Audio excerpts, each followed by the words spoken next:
Hello friends, आज की video में देखिए हम बात करने वाले हैं institute of cost and management accountant की तरफ से देखिए एक बहुत ही जबरदस्त नोटिफिकेशन आई है। और ये क्या नोटिफिकेशन है, इसके अंदर क्या बात बताई गई है, ये मैं आपके साथ डिस्कस करने वाला हूं। लेकिन इस नोटिफिकेशन को बताने से पहले देखिए मुझे आपको एक छोटे से कोर्स के बारे में बताना होगा जो कि आपका इंस्टीट्यूट करवाता है, institute of cost management accountant of India.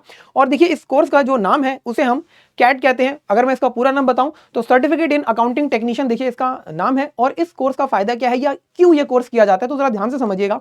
Sir, अगर आप सीएमए के अंदर अपने आप को एनरोल करना चाहते हैं तो आपके पास देखिए कई तरीके के ऑप्शन होते हैं, जैसे कि सर आप सीएमए फाउंडेशन का एग्जाम दीजिए और आप आगे अपनी पढ़ाई को स्टार्ट करिए, ठीक है जी। या फिर आप डायरेक्ट एंट्री के थ्रू आ सकते हैं, ग्रेजुएशन आपने कंप्लीट करी, आप देखिए सीएमए के कोर्स के अंदर आ सकते हैं। इसके साथ साथ देखिए एक दूसरा तरीका होता है आपके पास यहाँ पर कैट के एग्जाम के थ्रू। अब यहाँ पर कैट का मतलब देखिए एमबीए वाले कैट की मैं बात नहीं कर रहा हूँ।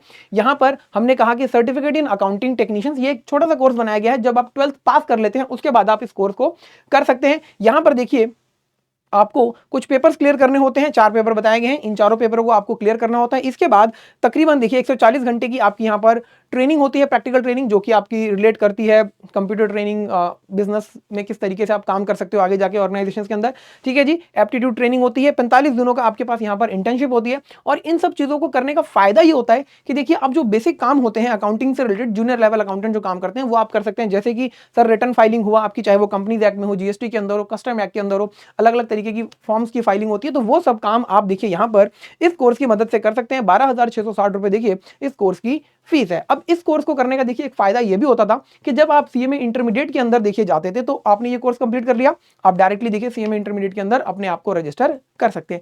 इसके साथ साथ वहां पर जो आपका पेपर नंबर 5 होता था बिजनेस लॉ एंड एथिक्स का, उसे एग्जेम्प्ट कर दिया जाता था। और अब देखिए इंस्टीट्यूट ने यही नोटिफिकेशन दिया है कि सर जो आपका ये पेपर 5 है बिजनेस लॉ एंड एथिक्स का, देखिए इसके ऊपर जो एग्जेम्पशन होती है वो अब आगे नहीं मिलने वाली है। तो देखिए ध्यान से, यहां पर लिखा हुआ है कि दिसंबर 2024 के एग्जाम जो बच्चे देंगे उन्हें इस एग्जेम्पशन का बेनिफिट नहीं मिलेगा। मतलब जो जून 2024 में एग्जाम होगा वहां पर ही ये एग्जेम्पशन लास्ट टाइम मिलने वाली है। इसके बाद जितने भी एग्जाम्स होंगे आपका बिजनेस लॉ एंड एथिक्स का पेपर एग्जेम्प्ट नहीं होगा, भले ही आपने ये कैट का एग्जाम क्लियर कर लिया है। तो जून 2024 ही आपका देखिए वो लास्ट अटेम्प्ट है जहां तक ये एग्जेम्पशन अवेलेबल है। तो ये थी एक छोटी सी नोटिफिकेशन जो मैंने आपको बताई, इंस्टीट्यूट की तरफ से आई थी।